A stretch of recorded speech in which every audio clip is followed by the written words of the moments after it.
Do you believe there's a God? Yeah, Do you want him to have a good relation with you and you obey him and everything? I do, but I don't really. It's okay. Everything is one step at a time only. I'm not asking you to build a giant building or nothing. I'm just asking you a question. You believe in God, and is he one? Yes. He has no partners? Okay. And if you knew he wanted you to do something, would you try your best? Probably wouldn't do it very well. But would you try? Okay. So this is the beginning. That's the first step. Because none of us are perfect. There's not an angel out here that you could see. If they are, they're invisible to us, right? So if you really want to try, there's one step you take, then you take another and another. Any journey begins by the step to get out the door of your house, doesn't it? Even if you said, I'm going to take a train and a plane and a car, but still you had to take the first step out of the house.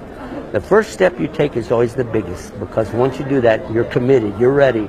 You know, I took that first step, I'm going. Here, look at my foot, it moved. There are two simple steps, and if you listen carefully, you'll understand why. The first step is to admit there really is God. He's one. He created me. Well, regardless of how messed up my life is, that's another story, but there is God. There is God, and I believe that. Okay. And the second thing is, I want to do things the way he wants me to do it. Again, regardless of how I find myself, still I want in my heart to have my good relation with him. If I can say that, I'm ready. Those two steps are very, very important. In Arabic, they're like this: Ashhadu la ilaha illallah, Ashhadu Muhammad Rasulullah. The word Muhammad is in there. Why? Because if I find anything from Muhammad that's authentic, he really said it or taught it, I'm going to try to do that, because he said he's a brother to Jesus and a brother to Abraham, meaning what? In their prophethood. And he's not going to tell me to do something illogical or crazy or get a tattoo in the middle of my forehead or something like that. It's just logical things that help me and help the people around me. So based on that, I'm going to try my best. Now, I used to preach Christianity. And when I came into Islam, there were a lot of things I said, oh, I don't know if I can deal with that. I don't know if we can do that. But the brothers would tell me, look, everything is one step at a time. One step at a time. And the first step is simple. You just repeat after me. I swear there is no God to worship except my one God, Allah. Say Allah. He has no partners. Already he's helping you right now because you said it. And he knows it was in your heart all along. Now the next part. And I swear that Muhammad is his messenger. Jesus is his messenger. Abraham, David, Suleiman, Adam were all messengers of God. And I want to do my best.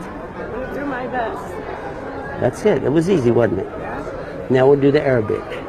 And this is going to hit you hard now because it has so much meaning. Even the prophets, when they heard it, would go down to the ground sometime. Ashhadu. Ashhadu? You better hold on to her. You got her?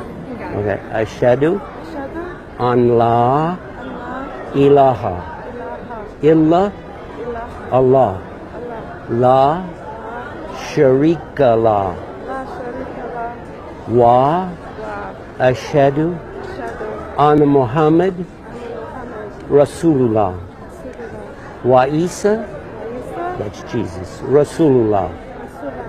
There you are. Now, what happened to you right here, you just got forgiven for every mistake since the minute you were born until now. All you got is good deeds. No bad deeds. Everything's clean between you and him. No matter what the people think, between you and your Creator, you're good to go. And anything you ask him now is direct connect. And then there's something after this that you will learn step by step, a connection you make 5 times a day called salah. It means to connect again with God. And you will begin to learn some of the things that we know. But they'll show you how to do it from the English.